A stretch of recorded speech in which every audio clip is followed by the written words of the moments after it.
Thank you for watching the Arvada Chamber of Commerce 2013 Arvada City Council Candidate Forum. My name is Dot Wright. This evening we are going to hear from all of the City Council candidates. Ms. Senzinger is running unopposed at District 1, so she will have 5 minutes for an introduction. The remaining candidates will have 2 minutes for an introduction, 2 minutes to answer answer each question, and 1 minute for closing remarks. They will start in the order that they appear on the ballot and will rotate after that. At this time, I would like to introduce City Council candidate District 1, Rachel Senzinger, to give us a 5-minute introduction. Thank you very much, Dot. And I want to thank the Chamber and KETV for hosting this forum. Franklin Roosevelt once said that democracy cannot succeed unless those who express their choice are prepared to choose wisely. The real safeguard of democracy, therefore, is education. So I really appreciate the people who take the time to learn more about the issues and about the candidates. I have served as the District 1 representative since 2009 and as Mayor Pro Tem since 2011, and I've represented the city at large in many capacities. Currently, I am the Secretary for the Denver Regional Council of Governments, and I also chair the MetroVision Issues Committee. In addition to that, I also serve on the Urban Drainage and Flood Control Board District. I also serve on the Gold Line Advisory Committee, the Apex Coordinating Committee, the Jeffco Schools Coordinating Committee, the Jefferson County Transportation Action and Advisory Group, as well as the Child and Youth Leadership Council for the county. 4 years ago, when I started campaigning for this job, I promised the citizens of Arvada that I would focus my energy in 5 major areas. 1, strengthening community partnerships. 2, improving and maintaining our quality of life. 3, helping to grow our local economy. 4, improving transportation and infrastructure. And 5, advancing public safety. And I believe I've made great stride towards maintaining these foci. In going forward in the future, I believe that the City Council recently identified 4 priorities or special focus areas for the next 6 years. And embedded in these priority areas are the issues that concern me most. They are very similar to the issues that I just outlined because I was one of 7 who helped shape and develop these priority areas. They include growth and economic development, infrastructure, vibrant community and neighborhoods, and organization and service effectiveness. It's been a great privilege to serve on the Arvada City Council, and even though I am running unopposed, I would very much like to have your support and your vote. I want to thank my campaign committee who very early on helped me with my campaign, including my campaign manager and treasurer. And I'm very, very honored to know that I will have the opportunity to continue serving the citizens of District 1 and of Arvada. Thank you very much. Thank you, Ms. Senzinger.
Welcome back. At this time, we will hear from our District 3 City Council candidates.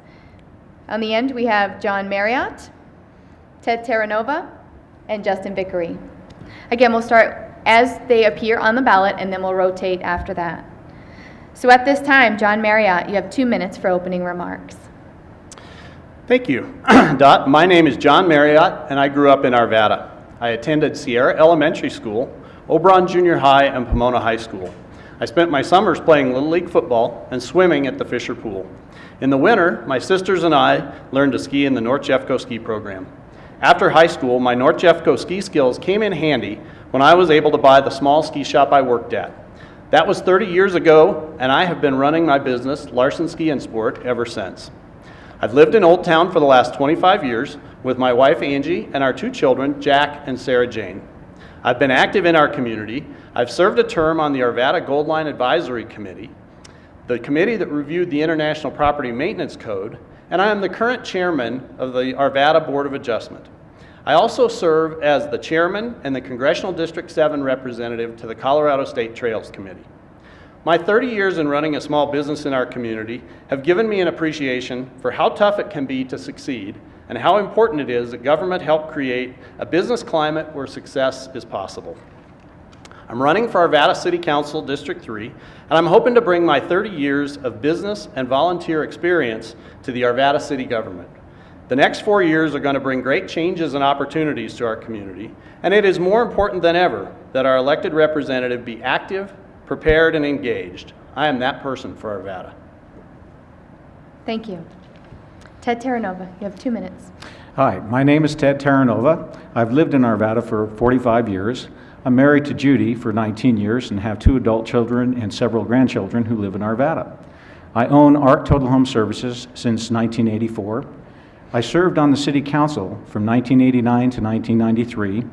I currently serve as the Vice President of the Arvada Fire Protection District Board of Directors. I also serve on the Board of Adjustments and have served on several committees with Mr. Marriott as well.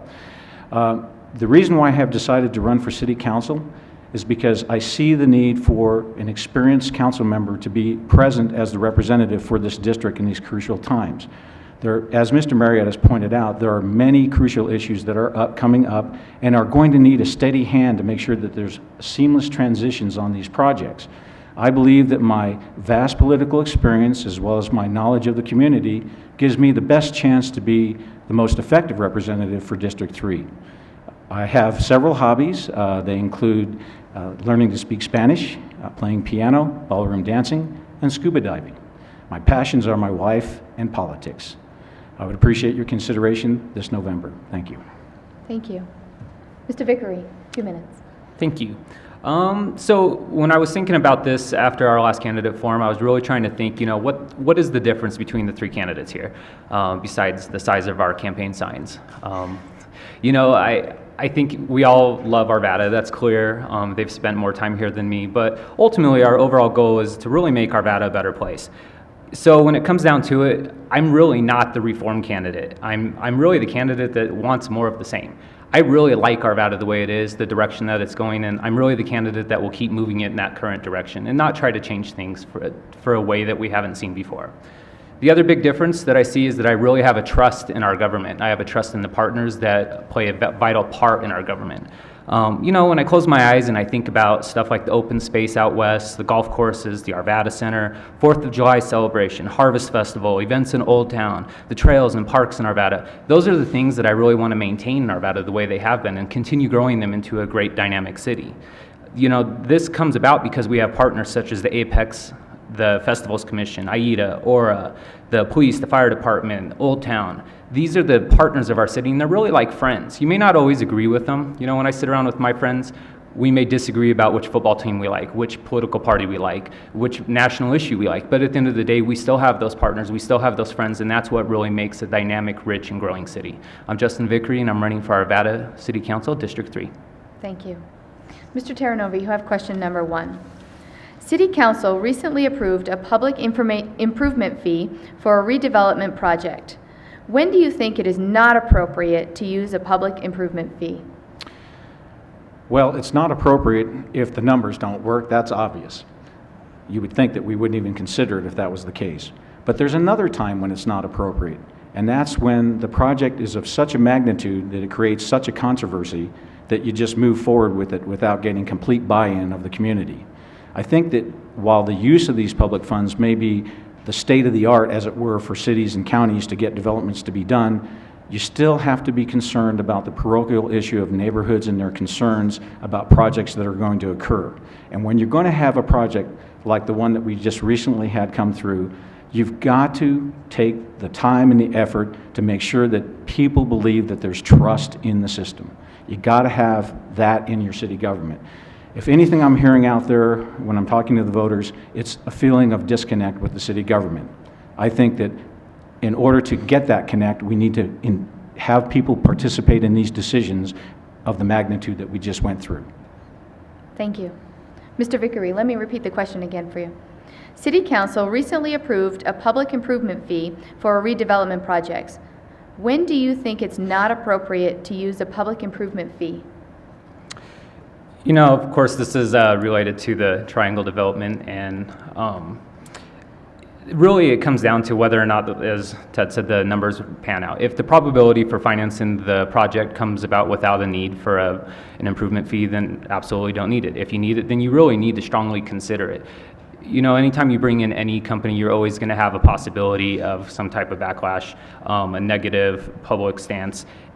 But from my experience, we haven't necessarily seen, I haven't seen quite the negativity towards the last public improvement project that passed through City Council. However, it is a double-edged sword when I look at it, and I really think about the use of these type of fees, because on the one hand, it's a bummer that we have to use our sales tax to entice businesses to come into a city. So that's really one of the reasons that I think moving towards a more dynamic, rich, and just overall great city that in the future will help us improve and attract development without the need for fees.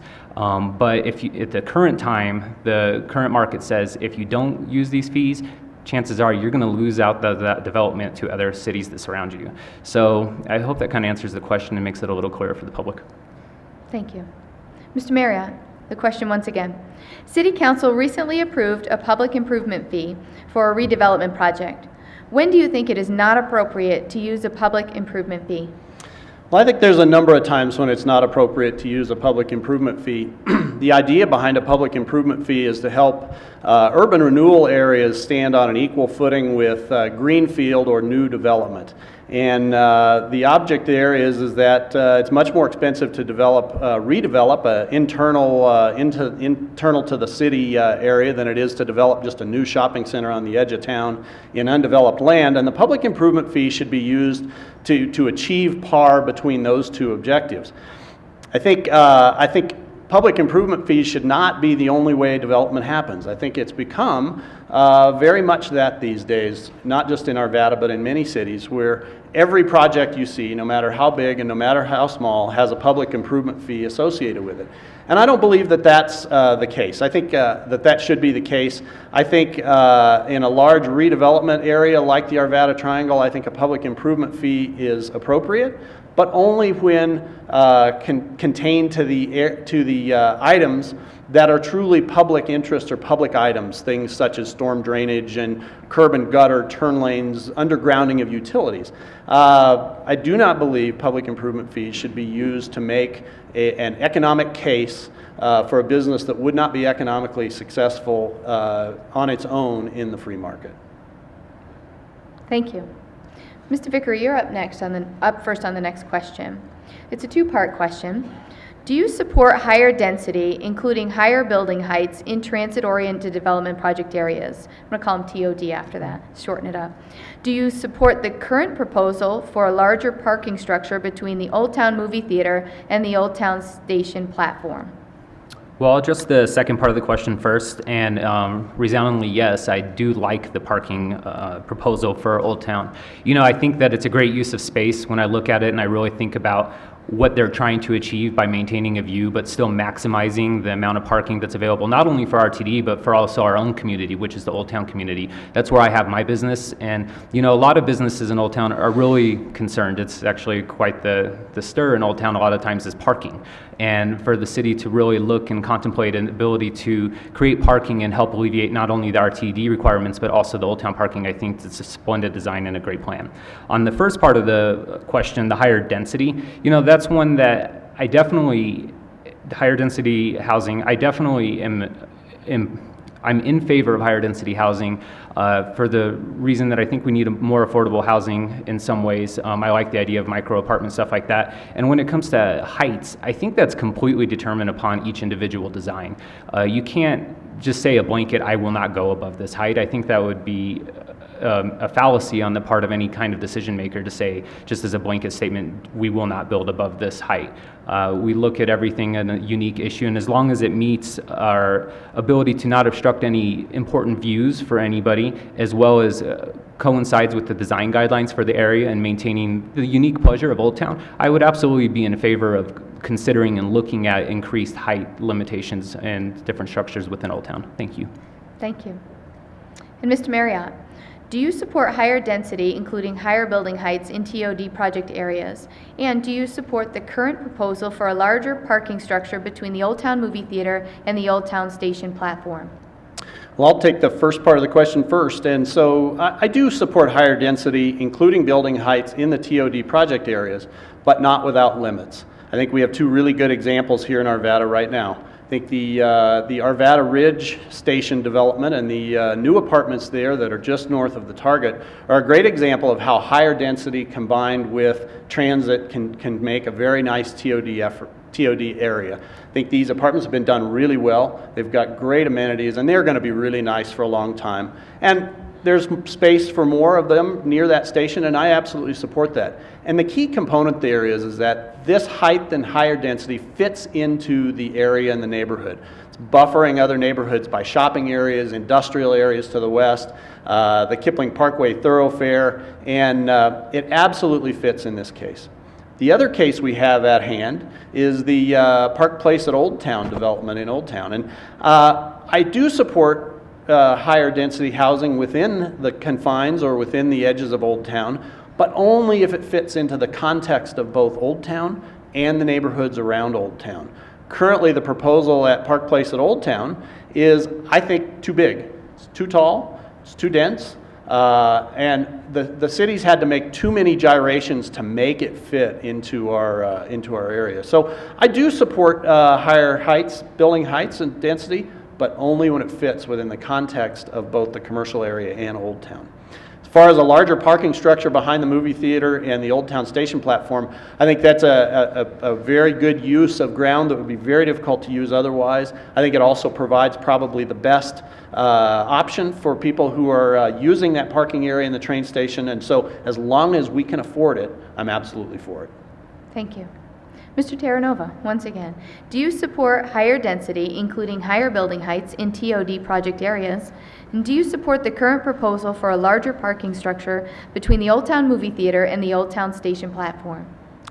TOD projects can be pretty much anywhere along the transportation system. So to ask the question in regards to TODs is not specific enough in that, in this case, the TODs are specifically related to Old Town.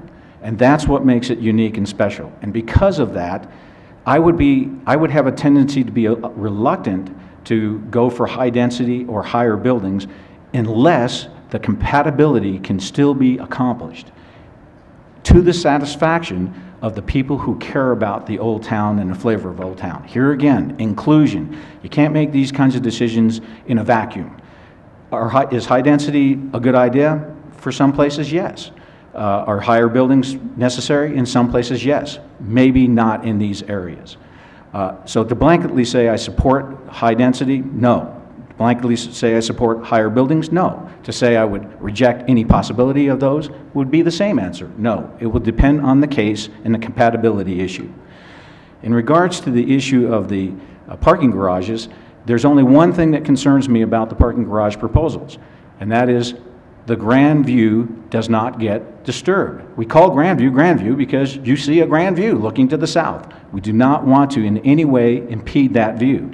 If that means to have a larger structure, we're going to have to dig down so that the building height is lower, then that means we're going to have to factor that economic cost in that and come up with creative ways to find financing to pay for that type of a structure. But we do need to have parking structures down near Old Town for not only the transportation facilities, but also for the retailers for weekends and evenings. So the garages we need, high density and higher buildings, maybe not so much. Thank you.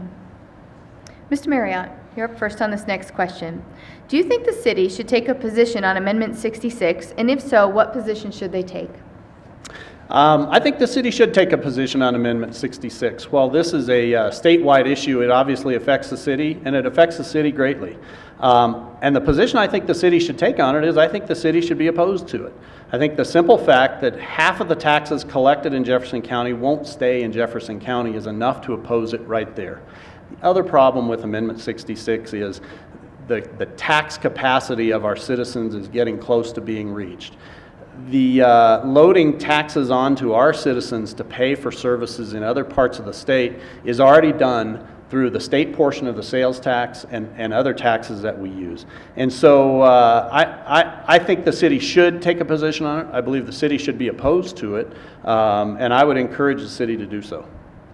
Thank you. Mr. Terranova, do you think the city should take a position on Amendment 66, and if so, what position should they take? Amendment 66 is about school funding, and while education is important to all of us regarding economic development and taxes and revenues and so on and so forth, it really is specific to school functions. And it is true that the majority of those funds are not going to go equally to our end of the neck of the woods. But whether or not the city should take a position on it or not, I think the case should be no, they should not. If they cannot take a position for it, that is, that there's something about it that the city wants to be accomplished for the good of the city and the citizens of the city, then they should just simply stay out of it altogether and let the people make the decision on their own without any kind of influence from the city government. Now, you might think that, well, isn't education important to the city? And yes, it is. But the issue is bigger than that. It really is a financing issue. And again, it's not something I think that the city should take a position on at this time. Thank you. Mr. Vickery, do you think the city should take a position on Amendment 66? And if so, what position should they take? Thank you. You know, after reading the question and I put some thought into this, I actually don't believe that the city should be taking a position on a state amendment issue on school financing. It's pretty simple in my case. I don't see how the city should be the influencer of this type of an amendment, and I don't really see how me as just a representative of a district or just part of an overall council for a whole city could really entail what an entire city would want or not want for this. So regardless of my personal views on this, no, I do not believe the city should take a position on this amendment in particular. Thank you. Next question. It's a bit of a long one. Mr. Terranova. There is a possibility that there will be a statewide sales tax increase of 0.7% to be used for transportation and transit on the ballot for 2014. Do you think the city should take a position on it? And if so, what position should they take? Now we're talking about something that does affect the city and the citizens. Transportation systems are critical for economic development.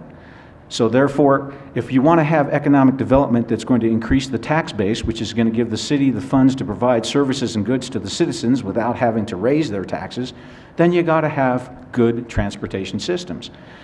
So for that reason, I would say the city should take a position and they should encourage people to vote yes. And here again, let's remember, folks, this is a vote of the people, so really it's the people's decision, so the city may just make a recommendation. But in this case, the recommendation would be based on the overall benefit to the citizens ultimately in the long run if the transportation systems were built out throughout the state. Thank you. Mr. Vickery. There is a possibility that there will be a statewide sales tax increase of 0.7% to be used for transportation and transit on the ballot for 2014. Do you think the city should take a position, and if so, what position should they take? Again, on this one, I'm going to kind of hold true to what I said before, is that I don't think the city should be the influencer of this.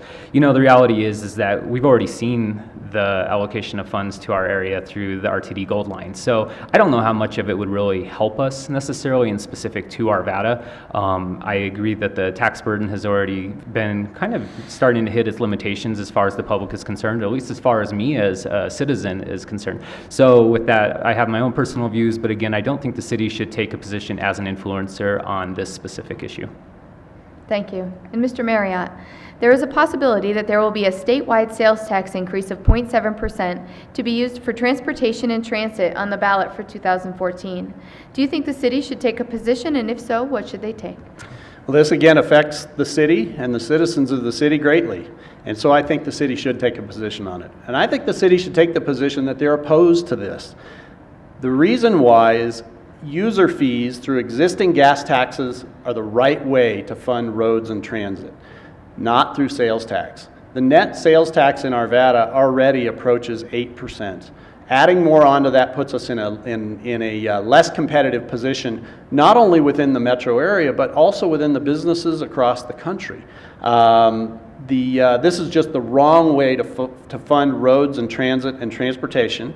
And it does affect the city dramatically because the city will lose that capacity in the future to have more revenue if they need it. And I'm not for that either at this point, but I believe using up the taxing capacity of our citizens in this manner is absolutely not the right way to go, and am not in favor of a ballot initiative like that. And I think the city should be opposed to it too because of their own vested interest.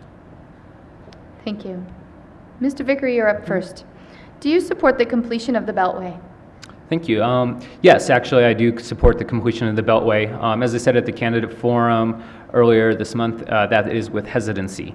The reason I have hesitancy is when I look at what happened at C-470, and that was supposed to be kind of a borderline for the south part of Denver, boy, it just kind of sprawled right over. And to me, that's my biggest concern. When I go back to the opening remarks I said, and I think about the open spaces out west, I'm sincere in that. I think that that's an important aspect of what makes Arvada great. If you create a beltway, obviously that makes transportation easier. When transportation is easier, people start to develop. When development happens, it breeds more development. So there's a real interesting and responsible way to do this, but I do think the beltway is an important part of the overall completion of the entire circle for the Denver metro area. And you know, it's an important part for Arvada to take part in that as well.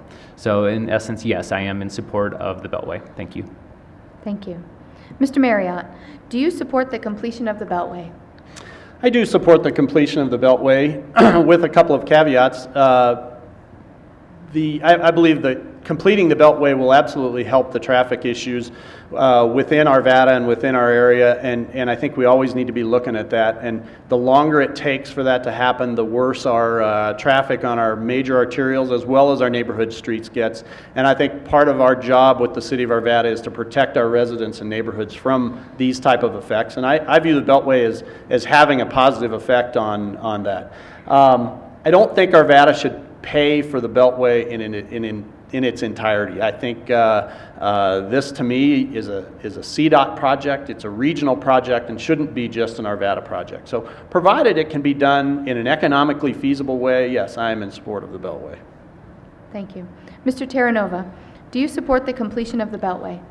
Is this a one-answer question like it was the last time? One question, one-word answer? Anyway, listen, I think we all know that we're all in favor of, yes, I'm in favor of the Beltway for a few reasons. The traffic relief, congestion relief, and I'll be honest, mostly because it's going to spearhead and encourage the completion of the development out to the northwest that the city's trying to get accomplished at the Candelas project. People don't seem to realize that these developments like that, when they're completed, will generate so much revenue that our services and goods will be provided for us in such a way that people just will not have to have their taxes raised. It's just the whole idea behind this is to make sure that we have a tax base that can support the needs of our citizens without having to ask them for more money through tax raises or through property taxes. So the Beltway needs to be done. It just has to be done. Thank you. In closing remarks, we'll start with Mr. Marriott. You have 1 minute for closing remarks. Thank you. Well, thanks everybody for watching tonight. The next 4 years are going to bring great changes and opportunities to Arvada. As recent events have shown, the same actions by the same people may not lead us to the best outcomes. In this election, the voters have a chance to change that by voting for a city council candidate that has an outsider's view and a fresh perspective on issues. I am that candidate. My 30 years in running a small business in our community and the fact that I reside in the epicenter of many of these changes gives me the experience and passion to make the best of the opportunities before us while protecting our neighborhoods and way of life as much as possible. This election gives you, the voters, a chance to shape the future of our city. I hope I can serve as your representative. Thank you. Mr. Terranova, you have 1 minute for closing remarks. Yes, thank you for watching tonight, and thank you for being engaged in your city government. I'm asking you tonight to give strong consideration to voting for me for your council representative for District 3. I think that for anybody who looks at the three candidates here, it should be clear that as it relates to experience, that clearly I have more experience than my two fellow candidates, which clearly would make me the most ready to take the position and hit the ground running. I too am an outsider. I've not been involved in city government for 20 years, but I was there 20 years ago and did serve on council and know what it means to serve on council. I remember thinking when I ran for council the first time of all the things I was going to do, and found out it took me about a year to figure out what I could and could not do. That's why it's important to have somebody there who knows what they can do and get started on it right away. I would appreciate your consideration. Thank you. Thank you. And Mr. Vickery, you have 1 minute for closing remarks. Thank you. Thank you again for watching. I'll echo those remarks. You know, contrary to popular belief, I think all three of us do have adequate experience and the knowledge to be able to adequately and more than adequately perform the jobs as City Council member for Arvada District 3. I'm more of the same. I know people always hate that, but to me, that's just more of the awesome that is Arvada. Arvada is a great place, and I want to continue making it great. And to me, that's just being more of the same as what we've been continuing to do. I'm not the reform candidate. My past experience within Arvada, I've spent 5 years with Historical Old Town Arvada. I've brought event after event to Old Town, helped committees within the Old Town area. I'm part of the Visitor Center Advisory Committee, and I'm also the president of the Original Shopping Districts, which represents historic shopping districts throughout the metro area. So I am well in tune with the partners that do make up Arvada, and I do think that I would make a great council member for you, and I appreciate the opportunity to, garner your vote. Thank you. Thank you. So that's it for candidates from District 3. Up next, we'll hear from our City Council candidates from District 1. Thank you.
Welcome back. At this time, we will hear from the at-large City Council candidates, introducing Mr. Don Allard on my right and Mr. DiGiacomo on my left.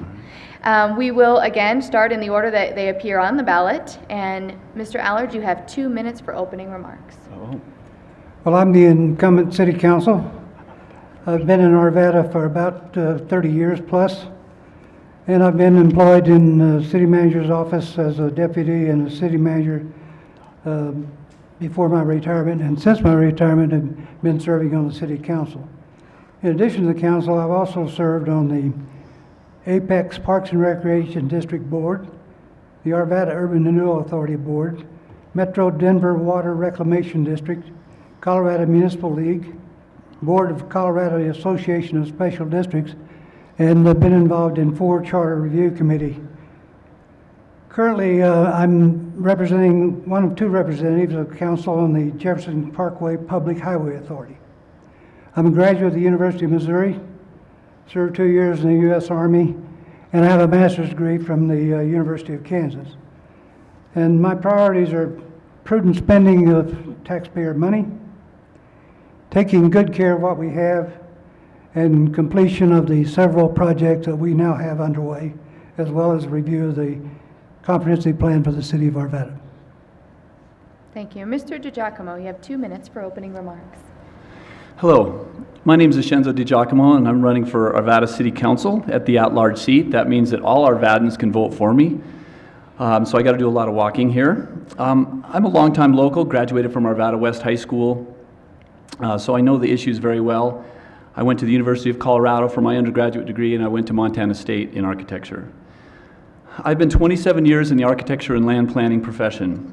I believe that I have a very compatible skill set to make decisions to help regarding the major development processes that are coming up in Arvada. I got in this race for a number of reasons. I wanted to bring community, integrity, and vision to the council chambers. I will bring a fresh approach to city government. It's very important that we look to progressive ideas, do our research.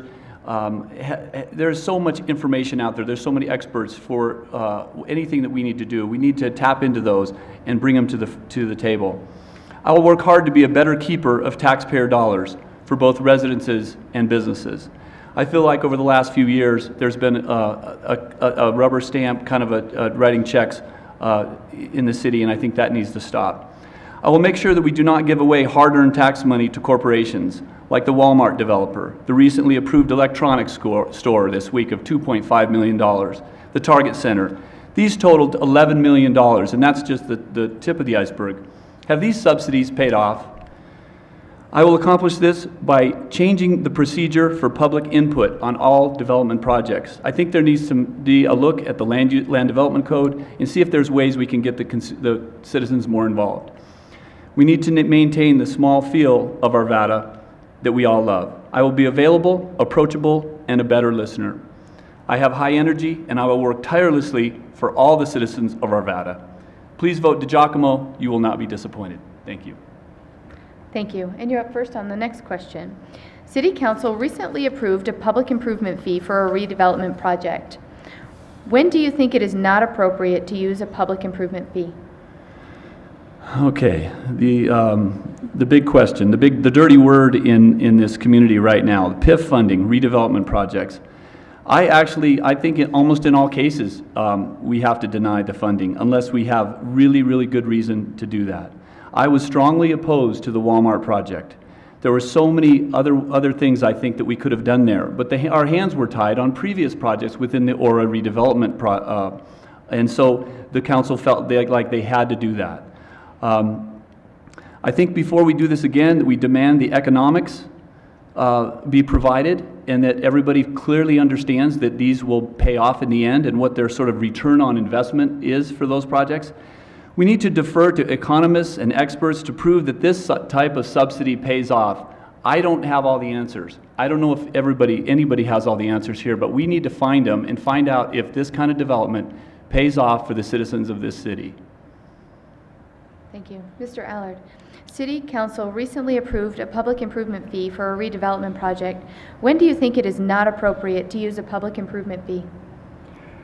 Well, first, should emphasize that projects for redevelopment or new development are made by application to the City Council. The City Council does not have a formal written policy regarding this particular fee. It would depend on financial feasibility, the impact on the adjacent property. The location may not be a good one. I think we would have to take into account our water supply. It would depend also, I think, if it was a redevelopment project as opposed to a new project, of whether or not that project had simply been badly managed and poorly supervised and was simply being redeveloped because of some bad reason. But most of all, it would depend on an analysis of the individual project and determination by the majority of the council as to whether community good and the adjacent neighborhood might be impacted in a favorable way or an adverse way. Thank you. And you're first on this next question. Do you support higher density, including higher building heights, in transit-oriented development project areas? Do you support the current proposal for a larger parking structure between the Old Town Movie Theater and the Old Town Station platform? Well, I have to clarify immediately that I've already voted for higher building heights and approval of the design guideline plans for the Old Town area, and it includes the TOD project in the Old Town area. So obviously there are cases where higher density is probably desirable, and that may mean higher building heights. It again would depend on the topography. It would depend on the individual project. And in general, I think because of the limited amount of land that's vacant in the city of Arvada, we're going to have to consider higher buildings. The question is, of course, and I don't have a fixed opinion on this yet, is how high is high? And that would have to be looked at individually. In regard to the parking structure, there's obviously a parking problem in Old Town. We're kind of on the bad side of the coin. The good side is the Old Town is developing and is becoming more of an activity center. The bad news is that the automobiles are still with us, and there's a parking problem in Old Town. So obviously I do support a parking structure of some kind in the Old Town Station area. I think that's necessary for Old Town businesses and activity, and certainly when the goal line is open, there will be a need for parking to accommodate the passengers. Thank you. Mr. DiGiacomo, do you support higher density, including higher building heights, in TOD project areas? Do you support the current proposal for a larger parking structure between the Old Town Movie Theater and the Old Town Station platform? With regard to the TODs, well, let me just say, first of all, yes, I do support limited cases of higher density and increased heights.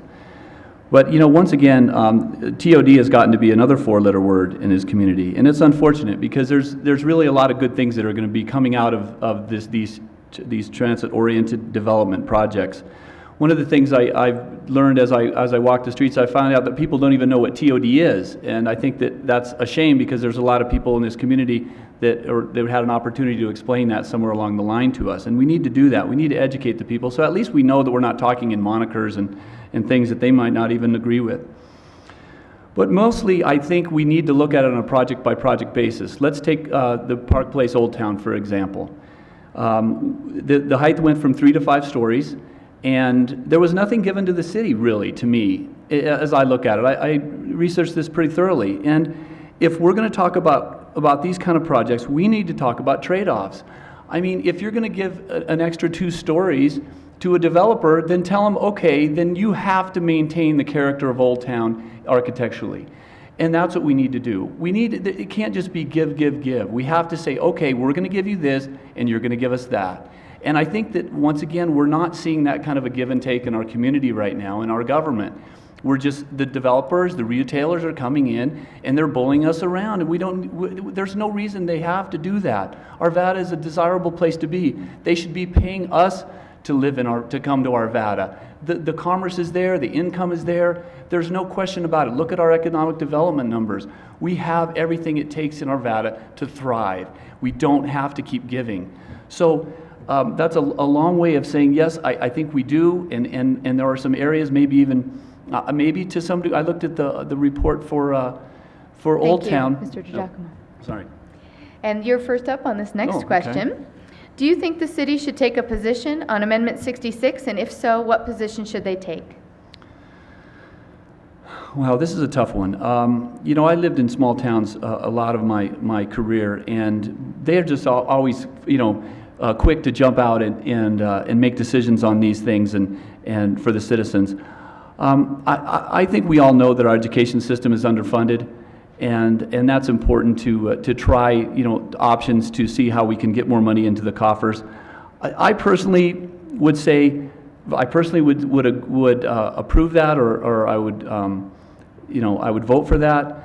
Right now the Jeffco numbers are very bad. Our schools need help. And I think if there's incrementally any way we can do that, I think we should try to do that. So And secondly, like one of the other candidates said, you know, this is just a recommendation. I think the city should do that. People are looking to people like us to make some strong decisions and gather all the evidence, and that's what we do. That's what we're paid to do, and that's what we're elected to do. So let's decide, put 7 heads together and all the resources we have, and see what comes out of it, and see what maybe we can make an informed decision. In the end, they're going to make the decision in the voting booth. We don't have to. We're not telling them to vote. We're not showing them, you know. We're just offering our opinion. And I think that in a lot of cases, as I walk the streets, I think that there's people out there that are looking for a strong council and that can offer their opinions and share their ideas with citizens a little bit more. Thank you. Mr. Allard, do you think the city should take a position on Amendment 66? And if so, what position should they take? I think my opinion is that the city should not take a position. I'm not that familiar with the details of the amendment. I am, of course, very familiar with all the arguments about schools are underfunded and the added tax burden that every little tax increase adds to the citizens' tax burden, whether that's a sales tax or a property tax or a school tax or a fire tax or a city tax or even a state tax. It all adds to our total tax burden as a citizen.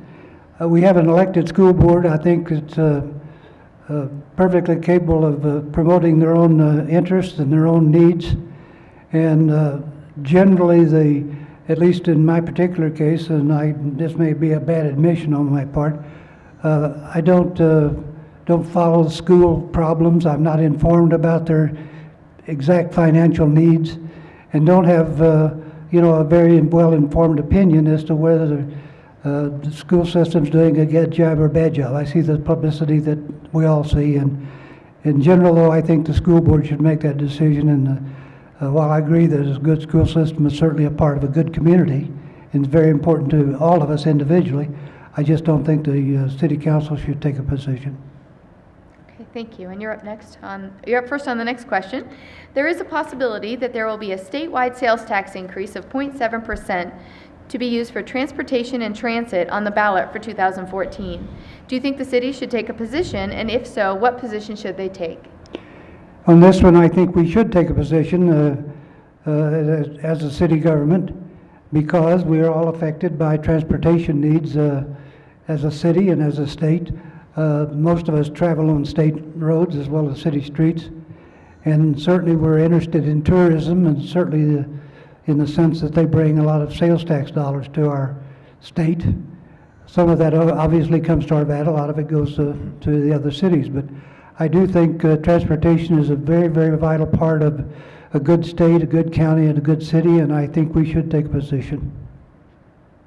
Thank you.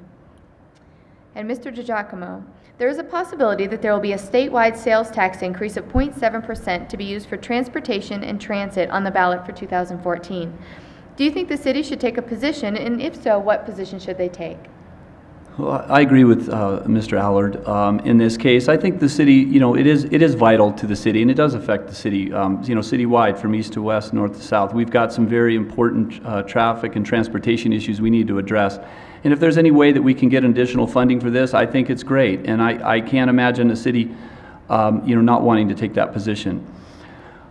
I've been in architecture for 27 years, like I said, and when I worked in the mountain towns and resort towns, and people came and bought lots in our mountain towns and in these beautiful areas, they were amazed at the low property taxes in the state of Colorado. We have some of the lowest property taxes in the state.